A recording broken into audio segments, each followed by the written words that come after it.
Watch this video if you don't want to end up like this.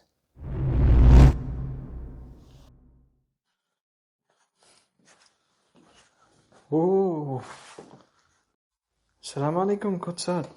Wa alaikum salam. What are you up to, man?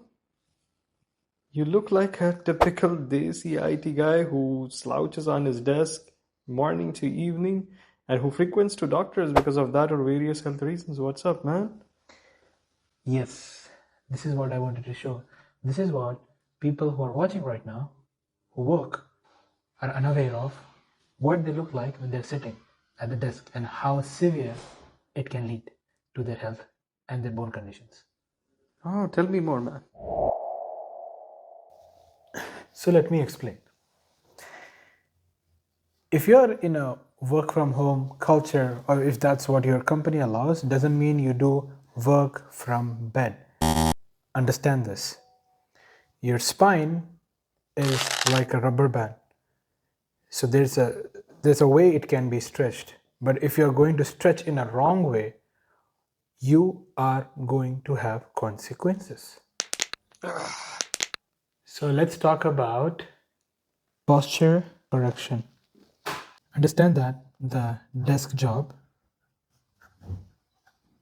is not the enemy.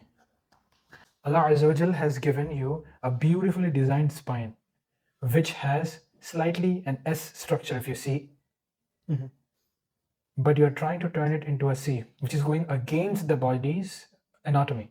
And that is why you will see that a lot of people who are hunching will have a lot of pain in their shoulder blades as well as in their traps because of the tightness, and their chest will become tight, and this will be, this will have a lot of pain as well as chronic issues that will build up with time. So let's focus on 3 fixes. Now let's start with the first fix, the 90-90-90 rule. What I mean by that is your knees, your hips, and your elbows should be in a 90-degree angle. And I'm going to demonstrate that just now. So when you sit, try to sit and make sure you are keeping your elbows at 90 degrees. So first, maybe just put your chair in the front. This is not the best example, but just to give you a perspective. Your elbow should be facing 90 degrees. So if you see, this screen is not the best ideal option, because if you are keeping your knees on 90 degrees and your feet and your hips, you're far away from the screen, cause discomfort. And if you lean in, you're causing discomfort to your neck. So raise your desk or maybe your screen a little bit higher on your eye level so you can stay up 90 degrees off your knees. And you don't have to put your legs in the air, but just to give you an example, because this is not the best way you actually sit, right? And your hips, and hold your core, relax, and then sit. And that's how you get a better posture.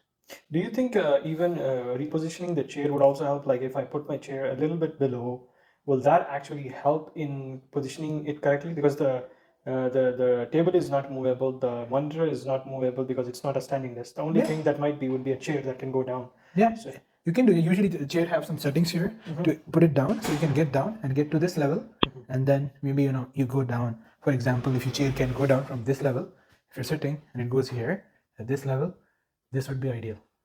So you can actually get it at eye level, 90 degrees, and you sit. And that's how, in fact, you get in the squat position like that. So that would help, inshallah. Inshallah.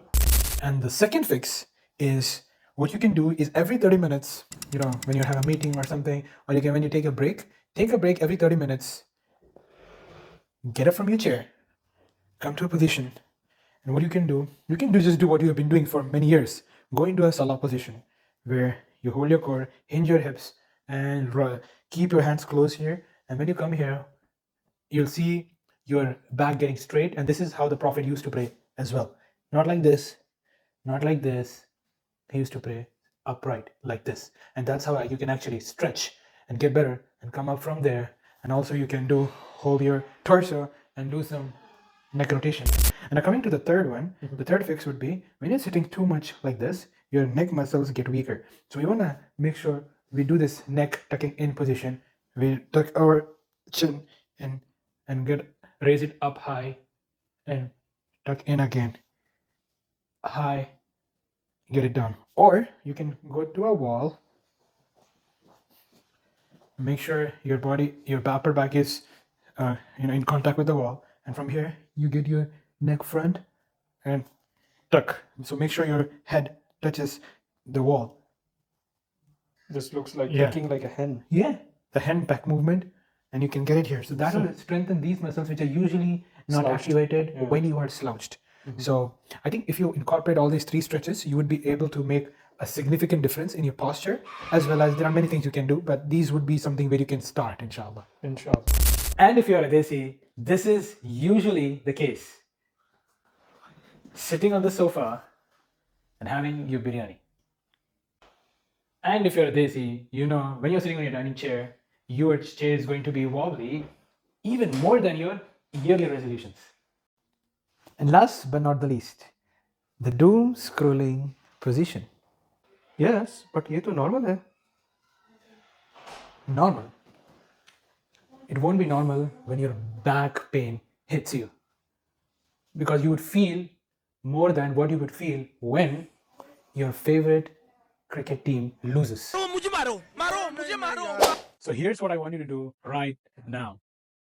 First, follow the 90-90-90 rule and make sure your body is positioned in such a manner which is your eyes on a contact level with your screen, and try to make sure that you follow it consistently by either fixing your chair height or fixing the desk height. Number 2, the S3 method. Do you remember? The Sunnah style stretch. This is what I want you to do. Every 30 minutes, stand up, go for a quick walk, and do the S3, the Sunnah style stretch. And the third one, what I want you to do is, if you want to improve your posture, or if you want to improve your overall health, or if you want to improve your fitness and your diet, or just about anything, check out the description below for more details and resources, or comment TNFU below. And hold on. If you found this helpful, and as you know, sharing is caring. So if you care for your loved ones, or your friends, or your relatives, or just about anyone in your life, share this with them so they can benefit, and this can be added in your scale of good deeds on the day of judgment, inshallah. جزاك الله خير وبارك الله فيك. سبحانك اللهم وبحمدك أشهد أن لا إله إلا أنت أستغفرك وأتوب إليك. السلام عليكم ورحمة الله وبركاته.